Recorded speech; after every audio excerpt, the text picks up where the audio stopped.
வணக்கம். If x plus 1 by x is equal to 3, find x power 4 plus 1 by x power 4 அப்படின்னு ஒரு some கொடுத்துருக்காங்க.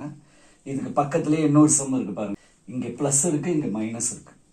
இப்போ நான் அடுத்தது என்ன கண்டுபிடிக்க போறேன்னா x square by 1 by x square கண்டுபிடிக்க போறேன்.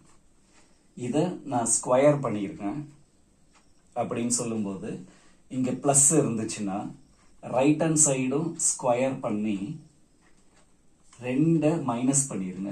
அடுத்த ஸ்டெப்பில் கண்டுபிடிக்க போகிறேன். ஸ்கொயர் பண்ணியிருக்கேன், இப்போ ரைட் ஹேண்ட் சைடும் ஸ்கொயர் பண்ணணும்.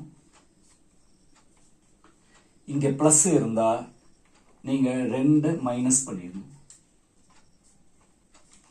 அப்போ x power 4 plus 1 by x power 4 is equal to 47. இந்த சைடு பாருங்க. இப்போ நான் ஸ்கொயர் பண்ண போகிறேன்.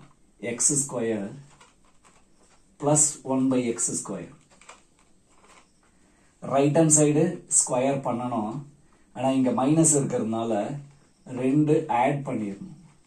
அப்போ ஆன்சர் 11 வரும். இங்கே என்ன பண்ணீங்க, மைனஸ் 2ன்னு போட்டீங்க. இங்கே மைனஸ் இருக்கிறதுனால இங்கே ப்ளஸ் 2ன்னு போடணும். இப்போ அடுத்து, அதாவது பவர் டபுள் ஆகிருக்கு.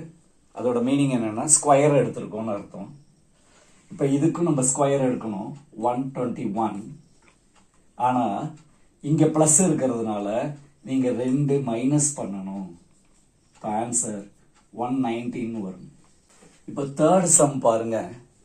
If x power 60 plus 1 by x power 60 is equal to 47, find x power 15 plus 1 by x power 15 அப்படின்னு கேட்டிருக்காங்க. இது இதோட ரிவர்ஸ் ப்ராசஸ். அங்கே நம்ம ஸ்கொயர் எடுத்தோம், இங்கே நம்ம ஸ்கொயர் ரூட் எடுக்க போகிறோம். நான் நெக்ஸ்ட் ஸ்டெப்பில் இதுக்கு ஸ்கொயர் ரூட் எடுக்க போகிறேன்னா x power 30 by 1 by x power 13 கிடைக்கும். ஆனால் இந்த இடத்துல என்ன பண்ணுவோம்னா இந்த 47ஓட 2 ஆட் பண்ணி ஸ்கொயர் ரூட் எடுக்கணும். அப்போ square root of 49 is equal to 7. இது பவர் பாதி ஆகிருக்கு. அதோட மீனிங் என்னன்னா ஸ்கொயர் ரூட் எடுக்கணும். இப்போ ஸ்கொயர் ரூட் அங்கே என்ன நம்பர் இருக்கோ அதோட 2 ஆட் பண்ணிக்கணும். அப்போ square root of 9 is equal to 3.